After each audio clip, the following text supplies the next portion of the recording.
Un tour en forêt, à présent, pour se mettre un peu plus au frais et pour aller cueillir quelques brimbelles. C'est la saison. Attention, cette cueillette est réglementée. Anne-Sophie Pierson et Éric Bertrand.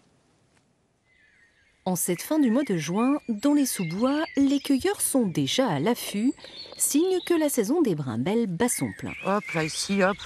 Rachel est une habituée, elle a ses coins et surtout une technique bien rodée pour cueillir la petite myrtille.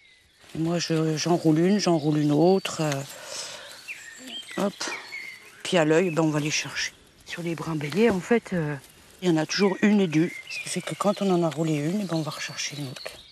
Ici, tous les fruits sont cueillis à la main, une récolte minutieuse et patiente que Rachel partage avec sa fille. Ça prend quand même pas mal de temps.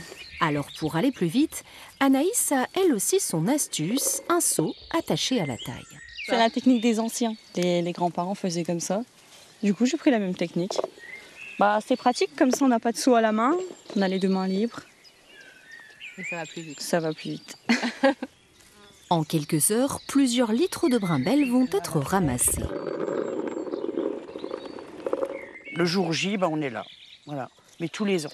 Tous les ans, on fait notre petite récolte pour nous, pour les amis, papy, les mamies, qui ont plus l'envie ou qui peuvent plus, en fait. Donc venir pour faire les confitures, les tartes. D'autant que la récolte s'annonce exceptionnelle, conséquence d'une météo ensoleillée. Les petits fruits sont charnus et abondants pour le plus grand plaisir des cueilleurs. Il y en a quand même beaucoup cette année, je trouve. D'habitude, l'année dernière, il n'y en a eu vraiment pas beaucoup. Et cette année, oui, il y en a vraiment beaucoup, donc c'est cool. Mais attention, la récolte est limitée, pas plus de 5 litres par personne et pour un usage familial, de quoi tout de même se faire plaisir.